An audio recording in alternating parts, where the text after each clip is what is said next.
बेटी, अब यह मणि तुम्हारे पास सुरक्षित रहेगी। यह गांव की ठंडी सांसों की रखवाली करेगी।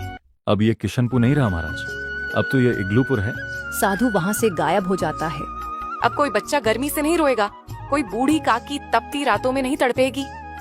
ये इग्लू हमारे भाग्य के प्रहरी हैं। इस इग्लू ने तो हमारा भाग्य ही बदल दिया। कुछ समय बाद पूरे गांव में ठंडी हवाएं चल रही थीं। अब इग्लूपुर सिर्फ एक जगह नहीं, एक नई सोच, एक नई उम्मीद और न्याय की कहानी बन चुका था। आधी ठंडी आधी गर्मी वाला जादुई गांव। हे भगवान, कितनी ठंड है।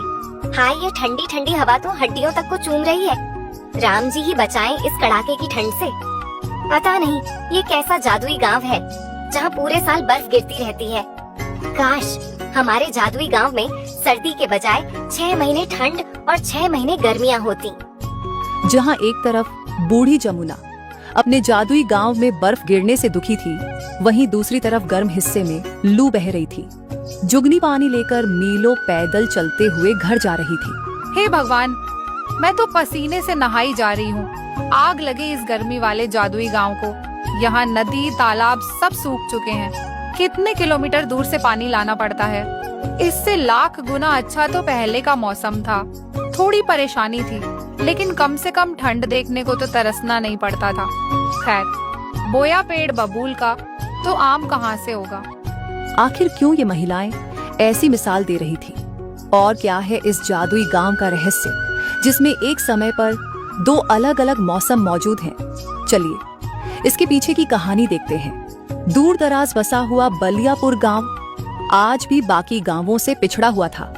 वहां कमाने के ज्यादा साधन उपलब्ध नहीं थे। सभी लोगों के घर मिट्टी के थे और कुछ लोग फूस की झोपड़ी डालकर रह रहे थे। गांव में केवल रोजगार के 2 ही साधन थे, खेती बाड़ी और ईंट की भट्टी। आधे लोग किसानी करते थे और आधे ईंट की भट्टी पर मजदूरी। जहां मोहन और हरिया निराश दिल से बातचीत कर रहे थे। हम किसान लोगों ने दिन रात खून पसीना बहाकर एक एक दिन इस जमीन पर मेहनत की। खेत में हल चलाया, बीज लगाया, खाद पानी दिया, लेकिन इस बेतहाशा गर्मी के मौसम ने हमारी सारी उम्मीदों पर पानी फेर दिया। ये तो गर्मी के मौसम में हर साल ही होता है। हम जाने कहां कहां से कर्ज लेकर खेती करते हैं, लेकिन गर्मी हमारी फसल को बर्बाद कर देती है। इससे तो अच्छा होता कि हमारे गांव में साल भर ठंड रहती। हमारी मेहनत इस कदर बेकार तो नहीं जाती। तुमने बिल्कुल सही कहा भाई। अरे तुम किसान लोगों को तो बस अपनी पड़ी है, हम मजदूरों का क्या? हमारी भट्टी तो गर्मी में चलती है, सर्दियों में काम नहीं निकलता। ऐसे में हम अपने परिवार का पेट कैसे पाले?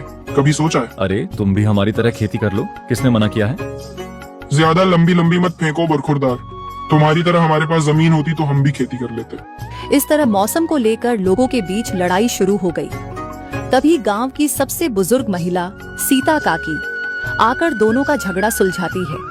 अरे क्या हो गया है तुम दोनों को? इस तरह क्यों लड़ रहे हो?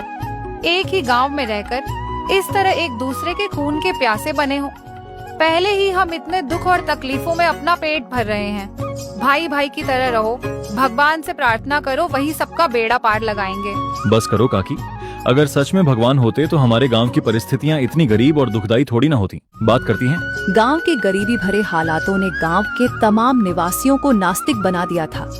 इसलिए कोई ईश्वर में श्रद्धा या विश्वास नहीं रखता था, जबकि सीता इकलौती ऐसी महिला थी जो अपने दिन की शुरुआत भगवान का नाम लेकर करती थी।